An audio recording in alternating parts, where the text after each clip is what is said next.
Okay, in my last video I talked about a little bit about this offline controller, but today I'm going to show you how you use this with this Genmitsu 3020 Pro Max. The user manual here mentions, at least shows that it's included with the 3020 Pro Max, but it doesn't really give you any instructions on how to use it in the user manual. But inside the little box that this came in the big box, it did have this little fold out here that gives you some basic instructions.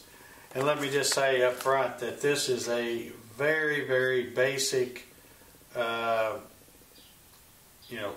offline controller. It's not, well, you'll see what I mean. It doesn't do a whole lot of things. So to start with, let's take the little ribbon cable here and push this in here to the offline controller. And then before we plug this into the board, we want to make sure we remove the USB connection that's going to the laptop or whatever computer you're using. You can only use this offline controller with, by itself. You can't have the laptop or computer connected at the same time. So let's take this, goes right here on top, so it's easy to get to. It's clearly marked for the offline controller. And then we'll flip this switch on. And you should be able to see it initializing there.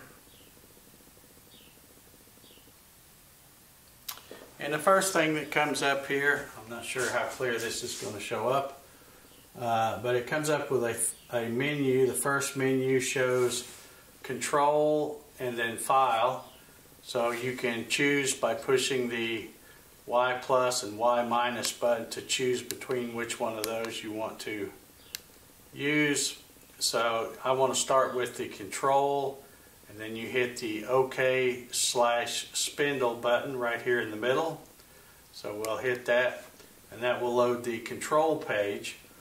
And now you can see we can move this thing around. I'm going to push the X minus, and every time I push it, it's going to move to the left by the amount that I have selected here. And on the offline controller, again, I hope you can read this, it says 10 right there in the lower right hand corner. And if you hit the exit/step button and hit it quickly, just a quick click, there it goes to 0.1, 1 millimeter, 5 millimeters, and 10 millimeters. So if I set it to 5 millimeters and then press it, it will move 5 millimeters at a time. If you want to move it faster, you can set it to 10 and it'll move 10. You can also hold it down, but you have to make sure you let off of it in time, and it's difficult to do without knowing how far you're traveling. So let's move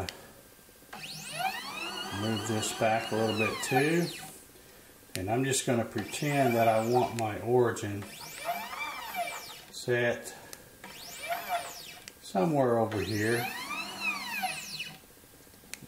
Back just a little. Okay, so I'm going to pretend that this is where I want my origin set. And again, over here you've got your Z plus and Z minus. So if you hit minus, you can see that it's going to move again by the step. So if you want to get it on your material, you can set it to like 1 millimeter, and then it's only going to move 1 millimeter at a time. Or when you get close to your material and maybe you're using the paper method to set your Z, you would put it on the 0.1, and that way it's just barely moving it as you press these up and down buttons. So you should be able to get it. That's one downside about this offline controller. It doesn't have a way to home the machine, and it also doesn't have a way to get your origin set and then hit a button to zero it out so that you know where that origin is.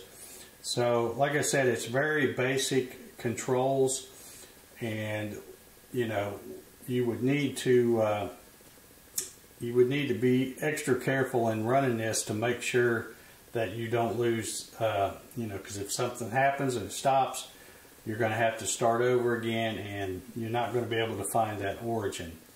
So if you got it now, where we're going to say that that's where we want it to start here. So now we would hit this exit/step button, and we want to hold it down instead of a fast click. So we would just hold it, and that's how you exit out and get back to the main menu here. So now it's back to where it says Control and File. I can use the X or the Y plus and minus buttons to bring it down to hit File.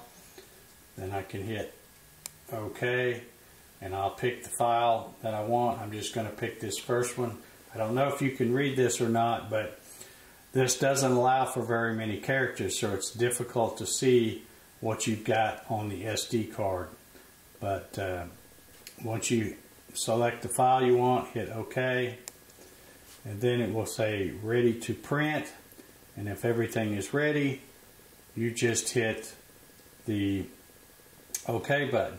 And as I mentioned, there's no way to set the 0 origin and then raise the Z back up. So you want to make sure in your program that you have it set that the first thing it does is raise up before it starts firing up the spindle. And you'll see that that's what this one does when I hit OK.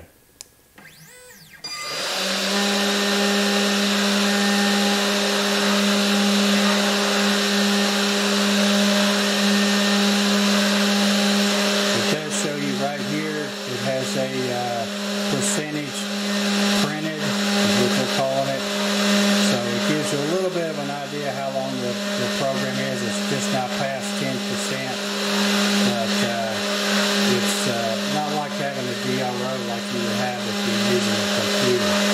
I'm going to go ahead and stop this by holding the exit and step key, and that will shut things off. And this is what I was talking about. There's no way to go back to your original 0. So if for some reason it stops working when you're using it like this, you are, pretty much screwed, because you're not going to be able to find your origin again. So be careful using it. Just be aware of that right there. Okay, something else I wanted to show you about this.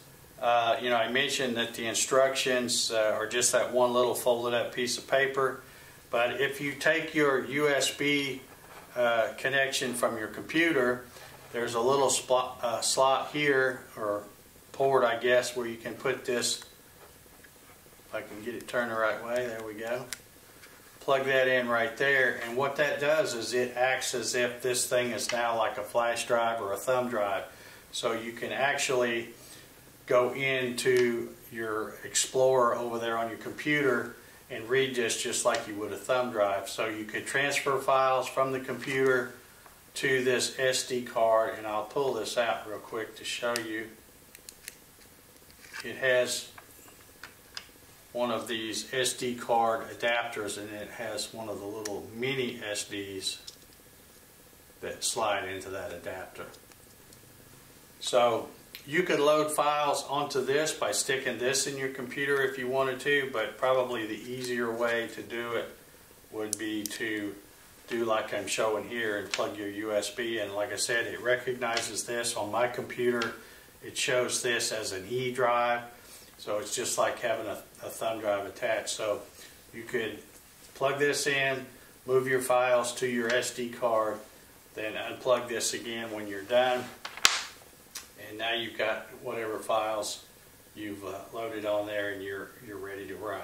Like I said, it is very basic, so I wish it had a way to home the machine. I also wish it had a way to set your origin 0, and that way you'd be able to come back to it. Another thing, this machine also comes with a really nice touch probe, but because if you're using this, there's no way to use that touch probe.